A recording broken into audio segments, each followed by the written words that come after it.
मी पहिल्यांदा महाराष्ट्राच्या जनतेचे आभार मानतो की महाराष्ट्राच्या जनतेने भारतीय जनता पक्षाला आणि आमच्या महायुतीला प्रचंड मोठं समर्थन दिलेलं आहे। आपल्याला कल्पना आहे की मी यापूर्वीच भाकीत केलं होतं की एकूण जे काही नगराध्यक्ष निवडून येतील त्यापैकी 75% हे महायुतीचे निवडून येतील। तशाच प्रकारचा कौल हा महाराष्ट्राच्या जनतेने दिलेला आहे आणि विशेषतः भारतीय जनता पार्टी हाच पहिल्या क्रमांकाचा पक्ष आहे हे देखील पुन्हा एकदा या ठिकाणी अधोरेखित झालेलं आहे। आतापर्यंत माझ्या हाती जे निकाल आहेत त्याच्यामध्ये जवळपास 129 नगराध्यक्ष हे भारतीय जनता पक्षाचे निवडून आलेले आहेत आणि आपण जर बघितलं तर आमचे तिघांचे मिळून जे नगराध्यक्ष आहेत ते जवळपास 75% नगरसेवक आहेत, नगराध्यक्ष आहेत। आणि आपण नगरसेवकांचा जर विचार केला तर तिथे तर भारतीय जनता पक्षाने एक नवीन रेकॉर्ड तयार केला। 2017 साली आम्ही नंबर 1चा पक्ष होतो, त्यावेळी आमचे 1602 नगरसेवक होते।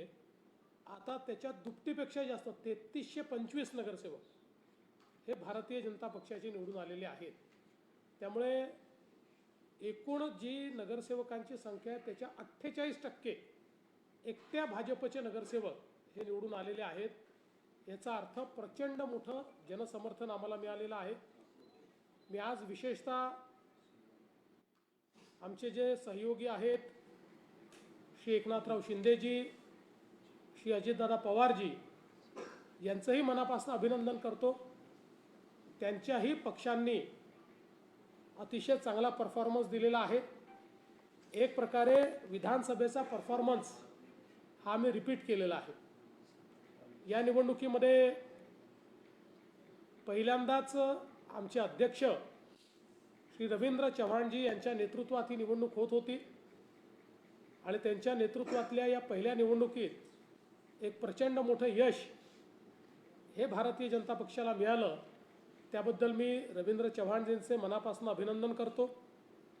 या निवडणुकीमध्ये रवींद्र चव्हाणजी असतील, आमचे पूर्व अध्यक्ष चंद्रशेखर बावनकुळेजी असतील आणि आमचे मंत्रिमंडळातले सहकारी असतील, या सगळ्यांनी खूप मेहनत केली, अतिशय चांगलं कोऑर्डिनेशन केलं। पक्षाची संघटना यामध्ये एक प्रकारे खूप चांगला संवाद हा स्थापित झाला आणि त्यामुळे एक अभूतपूर्व अशा प्रकारचा विजय मिळाला आहे। आणि विशेषतः 2017 पेक्षाही मोठा विजय हा आम्हाला या ठिकाणी मिळालेला आहे। मला असं वाटतं की गेल्या 20-25 वर्षाच्या महाराष्ट्राच्या इतिहासामध्ये इतका मोठा विजय कोणालाच मिळालेला नाही जो आज आम्हाला भाजप आणि महायुतीला मिळालेला आहे। आणि म्हणून मी नागरिकांचे खूप आभार मानतो। सगळ्यात महत्त्वाचं काही असेल तर या निवडणुकीमध्ये मी पूर्ण सकारात्मक प्रचार केला। एकाही सभेमध्ये एकाही व्यक्तीच्या विरोधात, एकाही पक्षाच्या विरोधात, एकाही नेत्याच्या विरोधात बोललो नाही। केवळ विकासावर मतं मागितली। आम्ही काय केलं हा ट्रॅक रेकॉर्ड सांगितला, आम्ही काय करणार आहोत याची ब्ल्यूप्रिंट मांडली आणि त्याला अतिशय चांगला प्रतिसाद हा सर्व लोकांनी दिला आणि मतदारांनी आम्हाला निवडून दिलं। त्यामुळे एक प्रकारे भारताच्या इतिहासातली ही पहिली निवडणूक असेल की ज्या निवडणुकीमध्ये एखाद्या पक्षाचा मुख्यमंत्री कोणावरही एक सूदभरही टीका न करता त्यांचा पक्ष विजयी होतो। एक प्रकारे लोकांनी आमच्या विकास कामांना दिलेली ही पावती आहे। मला या निमित्ताने हे देखील या ठिकाणी नमूद करायचं आहे की आज देशामध्ये माननीय मोदीजींच्या नेतृत्वात भाजप आणि NDA बद्दल जी काही सकारात्मकता आहे त्याचा आम्हाला विशेष फायदा याच्यामध्ये झालेला आहे. आणि विशेषतः आमचे जे शीर्षस्थ नेते आहेत, आमचे अमितभाई असतील, आमचे नड्डाजी असतील, आता नव्यानेच आमचे झालेले जे काही कार्याध्यक्ष आहेत नितीन नवीनजी असतील, एक प्रकारे संपूर्ण केंद्रीय नेतृत्वाने आमच्यावर विश्वास दाखवून सगळी जबाबदारी या निवडणुकीची राज्यावर दिली होती आणि ती अत्यंत चांगल्या पद्धतीनं आम्ही सगळे मिळून पार पाडू शकलो. विशेषतः या ठिकाणी मी उल्लेख केला की रवी चव्हाण असतील किंवा चंद्रशेखर बावनकुळे असतील, यांनी प्रचंड दौरा करून खूप मोठ्या प्रमाणात कोऑर्डिनेशन केलं आणि प्रत्येक विभागामधले आमचे जे नेते आहेत त्या नेत्यांनी देखील खूप चांगल्या पद्धतीनं त्या विभागामध्ये, मग पश्चिम महाराष्ट्रामध्ये चंद्रकांत दादा असतील, जयकुमार गोरे असतील किंवा आमचे राजे असतील, त्या ठिकाणी शिवेंद्र बाबा, अतिशय चांगल्या पद्धतीनं त्यांनी त्या ठिकाणचं कोऑर्डिनेशन केलं. किंवा मराठवाड्यातले जे आमचे नेते आहेत, मग पंकजाताई असतील, अतुल सावे असतील किंवा संभाजी राव निलंगेकर असतील, मेघनाते बोर्डीकर असतील, अतिशय चांगल्या पद्धतीनं त्या ठिकाणचं त्यांनी कोऑर्डिनेशन केलं.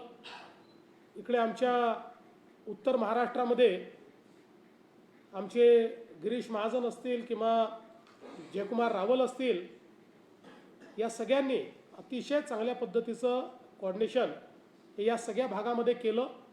अर्थात मी काही सगळ्यांची नावं घेऊ शकत नाही, यांच्यासोबत अनेक लोक हे खूप चांगल्या पद्धतीनं काम करत होते.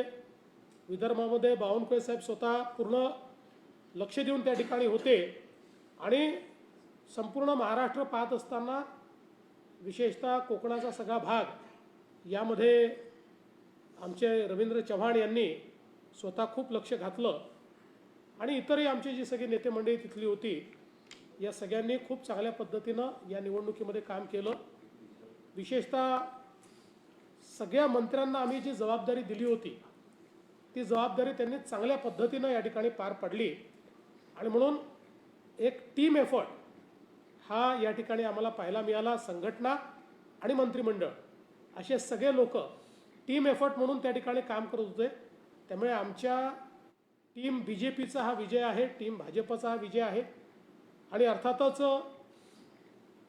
आता ही निवडणूक झाल्यानंतर पुढच्या काळामध्ये या सगळ्या शहरातल्या लोकांनी जो विश्वास आमच्यावर दाखवलेला आहे, त्यांच्या विश्वासाला सार्थ अशा प्रकारचं विकासाचं कार्य हे निश्चितपणे आम्ही त्या ठिकाणी करून दाखवू आणि ही शहरं बदलली पाहिजेत, या शहरात चांगला विकास झाला पाहिजे, अशा प्रकारचा आमचा प्रयत्न हा पुढच्या काळामध्ये मोठ्या प्रमाणात आपल्याला पाहायला मिळेल. साधारणपणे भाजप हा शहरी भागातला पक्ष अशी भाजपची ओळख आहे. या निवडणुकीत अभूतपूर्व यश मिळताना ग्रामीण भागामध्ये हे सगळे यश मिळालेलं आहे.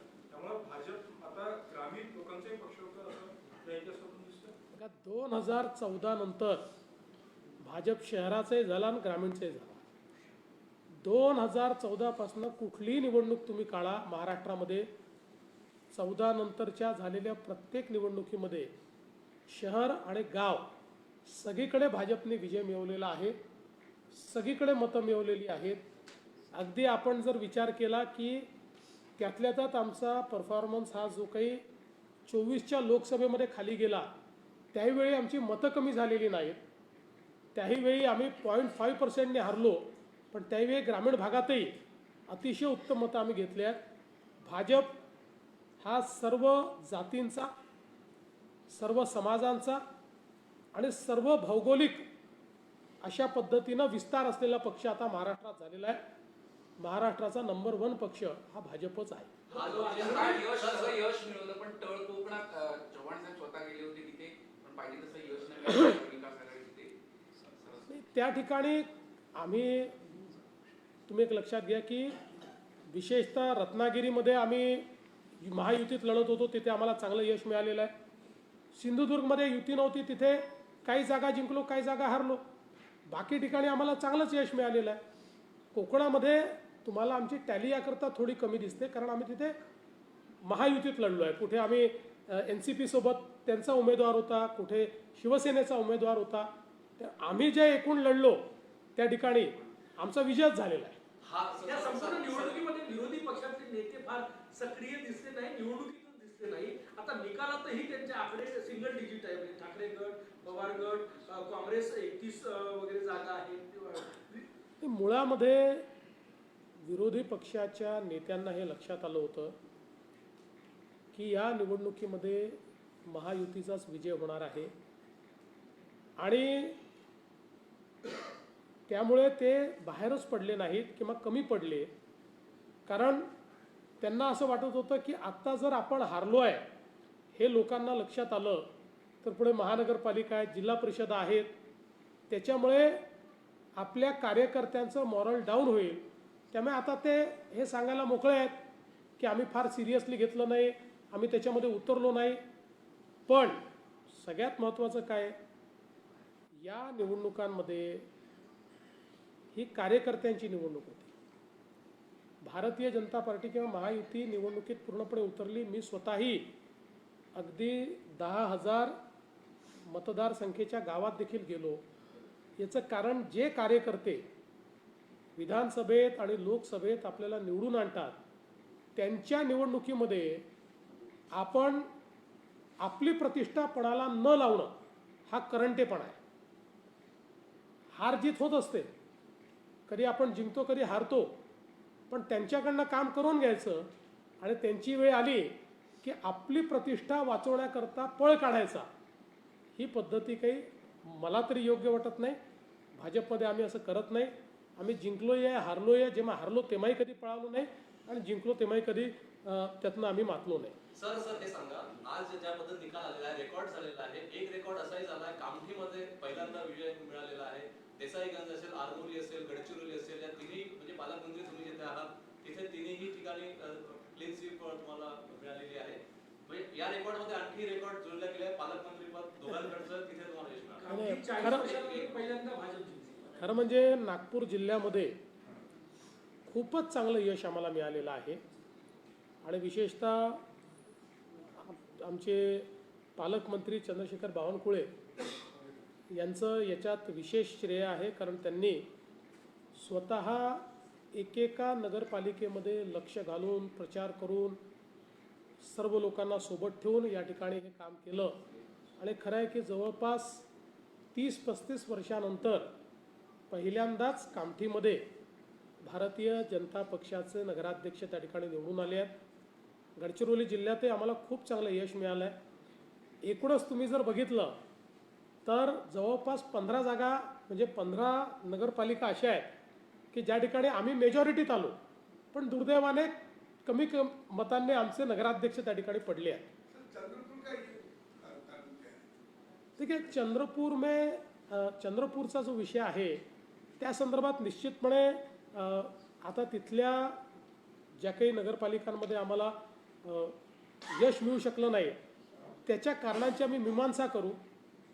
त्या संदर्भात निश्चितपणे, कारण आता महानगरपालिकेची देखील निवडणूक आहे, त्यामुळे निश्चित त्याची मीमांसा करून तिथे कुठे कमतरता राहिली आहे ती कमतरता दूर करण्याचा प्रयत्न करू. मराठी खतखत बोलून दाखवलेली आहे. त्यांनी म्हटलं की पक्षाने मला बळ दिलं नाही, काँग्रेस नेत्यांनी काँग्रेसच्या तिथे बळ दिलं आणि आमचा पक्ष शनी शिंगणापूर नंतर दुसरा असा पक्ष आहे जिथे दारं नाही, कोणीही कधी प्रवेश होईल. नाही, असं नाही आहे. पक्षाला दारं असूच नयेत. पक्षाची दारं कुठल्या समाजाकरता बंद असू नयेत, कुठल्या व्यक्तींकरता बंद असू नये. पक्ष हा बिना दाराचाच असला पाहिजे. फक्त प्रवेश देत असताना व्यक्ती योग्य आहेत की नाही, पक्षाला फायद्याचे आहेत की नाही हे आपण बघितलं पाहिजे. त्यामुळे मला असं वाटतं की आज समजा पक्षाने काही प्रवेश दिले असतील तर त्याचा फायदाच झालेला आहे. संपूर्ण महाराष्ट्रामध्ये हा जो काही विजय आपल्याला मिळालेला आहे. पण समजा जर सुधीर भाऊंना कुठली ताकद कमी पडली असेल तर त्याची भरपाई ही आता महानगरपालिकेच्या निवडणुकीत आम्ही देऊ. पूर्ण ताकद देऊन चंद्रपूरची महानगरपालिका आम्ही निवडून आणू. देवेंद्रजी याची सेमीफायनल होती असं म्हणता येईल, कारण की नगर परिषद नगरपंचायत 15 तारखेला फायनल होतं. त्याचं आकलन कसं राहणार आहे? भाजप महायुती मला परिणाम त्याच्यावर दिसतील. मला असं वाटतं की याच्यामुळे एक गोष्ट स्पष्ट झालेली आहे की जनतेच्या मनात काय आहे. आणि निश्चितपणे माझं स्वतःचं आकलन आहे की आमच्या महायुतीला नगरपालिकेपेक्षाही जास्त चांगले निकाल हे महानगरपालिकेत मिळते. याहीपेक्षा चांगला परफॉर्मन्स आमचा महानगरपालिकेमध्ये असेल असा माझा विश्वास आहे. सर हे सांगा, सभा ज्या तुमच्या झाल्या होत्या, सभांमध्ये तुमच्या भाषणाचा मुख्य मुद्दा हा होता की सत्ता जर तुमची आली, पाणी पुरवठ्याच्या योजना होतील, केंद्रातून पैसे मिळतील आणि इतर ज्या गोष्टी आहेत त्या गोष्टी, पाण्यामध्ये घाण जास्त मिसळली जाते ग्रामीण भागामध्ये, आरोग्य खराब होतं, तर 200 पेक्षा जास्त ठिकाणी महायुती आलेली आहे, तर सर्वसामान्यांच्या आयुष्यावर काय परिणाम त्याचा होईल? जिथे महायुती आली आहे तिथे आणि जिथे आली नाही तिथेही आम्ही हे काम करणारच आहोत. तुम्ही बघा, माझ्या मागच्याही कारकिर्दीमध्ये 14 ते 19मध्ये जवळपास महाराष्ट्रातल्या 400 पैकी 200 शहरांमध्ये आम्ही पिण्याच्या पाण्याच्या योजना, घनकचऱ्याच्या योजना, त्यानंतर भुयारी गटाराच्या योजना याला निधी उपलब्ध करून दिलेला आहे. त्या वेगवेगळ्या स्टेजवर आजही कामं काही चाललेली आहेत. त्यामुळे मुळात मी लोकांना हे सांगायचो की पहिल्यांदा केंद्र सरकारनेही शहरीकरण हा अभिशाप नाही आहे, तर शहरीकरण हे आपण नियोजित केलं तर 65% GDP शहरांमध्ये तयार होतो. त्यामुळे वस्तू आणि सेवांची निर्मिती करून आपण सामान्य माणसाचं जीवन बदलू शकतो आणि मोठ्या प्रमाणात रोजगार निर्मिती करू शकतो. हे मी सातत्याने सांगितलं आणि तेच आम्ही या पुढच्या काळामध्ये करणार आहोत. ईव्हीएम आणि बोगस मतांचा मुद्दा उपस्थित केला जात आहे. जी नेहमीची कॅसेट विधानसभेत वापरली तीच पुन्हा काही ठिकाणी श्यामकुमार बर्वे कामठीला पोहोचले, तिथे अंजनगाव सुरजीला अमरावतीचे खासदार पोहोचले, रिकाउंटिंगची मागणी सतत केली जाते. रिकाउंटिंग केलं तरी काय फरक पडणार आहे? आणि जे काही नियमात असेल, जिथे नियमात रिकाउंटिंग असेल तिथे रिकाउंटिंग होईल. आम्हाला काही त्याची अडचण नाही आहे. मुळामध्ये जेव्हा आपण त्या ठिकाणी पराभूत होतो त्यावेळेस पराभव हा स्वीकारायचा असतो. आता गडचिरोलीमध्ये आमचा एक उमेदवार पोस्टल बॅलेटमध्ये एका मताने हरलेला आहे. तर ठीक आहे, तर जे काय ते आपल्याला स्वीकारावं लागतं. मुख्यमंत्री जी की जीत को किस तरीके से देख रहे हैं, क्या समीक्षा करेंगे इस जीत को आप? देखिए, मुझे बहुत खुशी है कि महाराष्ट्र की जनता ने फिर एक बार भारतीय जनता पार्टी पर और हमारी महायुति पर पूरे तरीके से विश्वास दिखाया है. फिर एक बार बीजेपी ये सबसे बड़ी पार्टी बनकर उभरी है. 129 शहरों के प्रेसिडेंट, नगराध्यक्ष ये भारतीय जनता पार्टी के बने हैं. 75% नगर पालिकाओं में बीजेपी, शिवसेना और राष्ट्रवादी महायुति के नगराध्यक्ष बने हैं. बीजेपी ने एक नया रिकॉर्ड कायम किया है. 48% नगर सेवक पूरे राज्य के ये बीजेपी के सिंबल पर चुनकर आए हैं. करीब 3,500 हमारे 3,300 हमारे नगर सेवक चुनकर आए. ये महाराष्ट्र में एक रिकॉर्ड हम लोगों ने किया है. और एक प्रकार से लोगों ने महाराष्ट्र की सरकार के कामों पर और जो विकास का एजेंडा हमने लोगों के सामने रखा उस पर मोहर लगाई है. विशेष रूप से मैं कहना चाहता हूं कि हमारे प्रधानमंत्री श्री नरेंद्र मोदी जी, इनके नेतृत्व में पूरे देश में जो एक विकास की सकारात्मकता दिखाई पड़ती है उसका हमको सबसे ज़्यादा लाभ हुआ. एक प्रकार से लोगों ने उस सकारात्मकता को अपनाया और हमारे पार्टी के जो शीर्षस्थ नेता है, हमारे अमित शाह जी होंगे, हमारे राजनाथ जी होंगे, हमारे नड्डा जी होंगे, हमारे नितिन नवीन जी होंगे, इन सब ने महाराष्ट्र के नेतृत्व पर जो विश्वास जताया उसके कारण ये जीत हमको मिली है. और विशेष रूप से हमारे अध्यक्ष रविंद्र चौहान जी, हमारे पूर्व अध्यक्ष बावनकुळे जी और जो पूरी हमारी टीम है, इस टीम ने एक टीम के रूप में यहाँ पर जो कार्य किया उसको इसका पूरा श्रेय जाता है. इस टीम को इसका पूरा श्रेय जाता है. मैं विशेष रूप से महाराष्ट्र की जनता को बहुत बहुत धन्यवाद देता हूं। 1 साल पहले विधानसभा में उन्होंने जिस प्रकार से मैंडेट दिया, उसी मैंडेट को उन्होंने फिर एक बार हमारे लिए रिपीट किया है। मुख्यमंत्री जी, जैसे कि आपने कहा कि इस बार आपने किसी पार्टी विशेष का नाम नहीं लिया, किसी पार्टी विशेष पे टिप्पणी नहीं की, तो कौन क्या लग रहा था आपको, कैसे पूर्वानुमान लग रहा था कि चुनाव में आरोप प्रत्यारोप के बिना इतनी बड़ी जीत हासिल होगी? देखिए, मुझे ऐसा लगता है कि एक पहला चुनाव ये ऐसा होगा कि मेरे पूरे प्रचार में मैंने किसी व्यक्ति पर टिप्पणी नहीं की, मैंने किसी पार्टी पर टीका टिप्पणी नहीं की, मैंने किसी नेता को जवाब नहीं दिया। मैं केवल विकास की बात करता था, किस प्रकार से जो नागरिक जीवन है उसको बदलने का प्रयास 2014 के बाद मोदी जी के नेतृत्व में हुआ है, उसके बारे में मैं बताता था। किया हुआ कार्य और आगे करने वाला प्लान, इतना ही कहकर मैं लोगों से वोट मांगता था। पहली बार 100% सकारात्मक वोट मैंने मांगा और 100% सकारात्मक वोट जनता ने हमको दिया। एक साल के दौरान महाराष्ट्र सरकार ने बहुत अच्छे डिसीजन लिए, राजस्व विभाग हो, बाकी सब विभाग हो, उसका उसे स्टार्ट लगाया जनता ने सरकार। बिल्कुल, देखिए, चूंकि क्या होता है कि ऐसा कोई भी चुनाव एक प्रकार से आपकी पॉलिसीज पर रिफ्लेक्शन होता है, आपकी कार्यप्रणाली, आपका प्रशासन, इन सब चीज़ों पर एक रिफ्लेक्शन होता है और एक प्रकार से लोगों ने उस पर मोहर लगाई है, उस पर एक सेटिस्फैक्शन जाहिर किया। आज के रिजल्ट का रिफ्लेक्शन दिखाई देगा 15 जनवरी को जो महापालिका के मैं ऐसा मानता हूं कि महानगर पालिका के जो चुनाव होने वाले हैं उसमें हमको इससे भी ज़्यादा अच्छा यश मिलेगा, ऐसा मेरा मानना है। मुख्यमंत्री जी, ये चुनाव जो था विधानसभा आप लोगों ने संयुक्त रूप से लड़े, ये चुनाव ऐसा था कि आप अकेले पार्टी अपने अपने पक्षों को लेके गए थे, तो क्या माना जाए कि भारतीय जनता पार्टी सशक्त, जो कि लोकसभा के बाद ये पहला चुनाव देखा जा रहा है, बड़ी पैमाने पर भर के आई, किस तरीके से इसको देख रहे हैं? देखिए, इस चुनाव में हम लोगों ने, तीनों पार्टियों ने मिलकर तय किया था कि जहां हम अलायंस कर सकते हैं वहाँ अलायंस करें, जहाँ नहीं कर सकते वहाँ हम फ्रेंडली फाइट करें। तो उस हिसाब से कुछ जगह हमारा अलायंस था, कुछ जगह हमारी फ्रेंडली फाइट भी थी, लेकिन लोगों ने हमको ही चुना।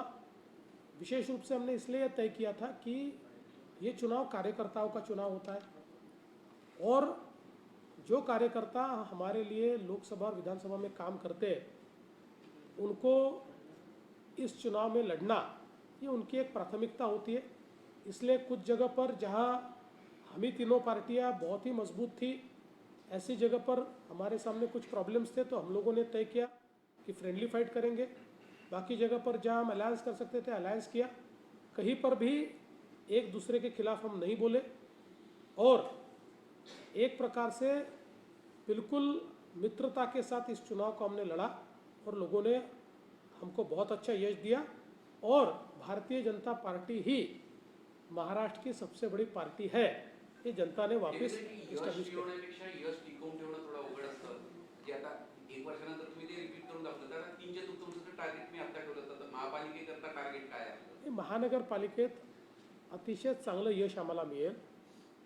आत्ता मी त्या संदर्भात किती मिळतील वगैरे हे बोलत नाही, पण मला जे काही ग्राउंडवर दिसत आहे त्यात मला हे वाटतं आहे की लोकांची इच्छा ही पुन्हा महायुतीला निवडून द्यायची आहे। महानगरपालिका लोक आमच्याकडे सोपवतात। मुख्यमंत्री जी, एक सवाल है, आज नितिन गडकरी के घर पे आप लोगों की एक महत्वपूर्ण बैठक हुई, किन मुद्दों पे हुई? क्या महानगर पालिका का विषय था और क्या पूरे 29 महानगर पालिकाओं के विषय पे आप लोगों ने आज चर्चा की? किस तरीके की चर्चा थी? ठीक है, आज मुख्य रूप से नागपुर महानगर पालिका के ऊपर चर्चा थी। नागपुर महानगर पालिका के कोर टीम की बैठक थी। उस बैठक में आने वाला जो महानगर पालिका का चुनाव है, उस चुनाव में हम लोग किस प्रकार से आगे जाएंगे, इसके ऊपर चर्चा और चिंतन हमने किया है। 5,000 फॉर्म तुमच्या नेतृत्वात निवडणूक जी आहे ती लढली गेली। नागपूरला आतापर्यंत एवढं यश कधीच मिळालेलं नाही आणि तुमचा गृह जिल्हा म्हणून तुमचंही सगळ्यात मोठं क्रेडिट आहे पालकमंत्र्यांचे। बघा, मी मुख्यमंत्री असल्यामुळे नेता आहे, बाकी माझ्या नेतृत्वात लढली गेली असं म्हणण्यापेक्षा एक जॉईंट आमचं नेतृत्व होतं, एक मोठी टीम या निवडणुकीमध्ये काम करत होती। त्या सगळ्या टीमनी अतिशय चांगलं कॉर्डिनेशन केल्यामुळेच आम्हाला हा विजय मिळाला आहे. त्यामुळे हा आमच्या संयुक्त नेतृत्वाचा विजय आहे. मुंबईच्या काय महापालिकेची चर्चा जी सुरू आहे महायुतीबाबतची 150 जागांवर शिंदे सेना आणि आपली ठरलेल्या आहे 77 जागांवर कुठेतरी चर्चा सुरू असल्याची माहिती येते. काय नेमकं चित्र आहे तिथे माहिती? आत्ता चर्चा नीट चाललेली आहे आणि मला असं वाटतं की येत्या 1-2-3 दिवसात ही चर्चा आम्ही अंतिम करू. त्या दिशेनं आमची कारवाई चाललेली आहे. अर्थातच जेव्हा युतीच्या बोलण्या होतात तेव्हा काही गोष्टी अडतात. आता जिथे फायनली अडेल त्या ठिकाणी शिंदे साहेब आहेत, मी आहे, आम्ही मिळून त्याचा मार्ग वोट चोरीचा मुद्दा बुमरँग झालाय या निकालातून आज असा येणार. मला असं वाटतं की वोट चोरी हा मुद्दाच नाही आहे. हे जोपर्यंत विरोधी पक्षाला समजणार नाही, म्हणजे खरं म्हणजे ते लोकांना जे मुद्दे रेलिव्हंट वाटत नाही असे मुद्दे ते जोपर्यंत मांडतील तोपर्यंत आमचा फायदाच आहे. नागपूर महानगरपालिकेसाठी 5000 फॉर्म्स जे आहेत मागच्या वेळेस विकल्या गेले होते आणि यावेळेस 5000 फॉर्म्सची अपेक्षा आहे. 3500 जवळपास मुलाखती होतील. मग कसं ऍडजस्ट करणार सगळ्यांना? काही चॅलेंजेस आहेत? चॅलेंज तर निश्चित आहे. पक्ष वाढलेला आहे, यश मिळतं आहे, कार्यकर्ते मोठ्या प्रमाणात आहेत, त्यामुळे अपेक्षा जास्त असतात. पण आम्ही सायंटिफिकली काही सर्वे करतो, काही आमच्या जे काही आमचे संघटनेतले लोक आहेत त्यांची मतं घेतो, काही जुन्या कार्यकर्त्यांची मतं घेतो, असं सगळं मिळून फायनली या संदर्भातला निर्णय आम्ही घेतो. त्यामुळे खूप मोठ्या प्रमाणात लोकांनी इंटरव्ह्यू दिले खरं आहे, पण आम्ही शेवटी त्याच्यातनं निर्णय करू. थँक्यू. धन्यवाद सगळ्यांचा. धन्यवाद.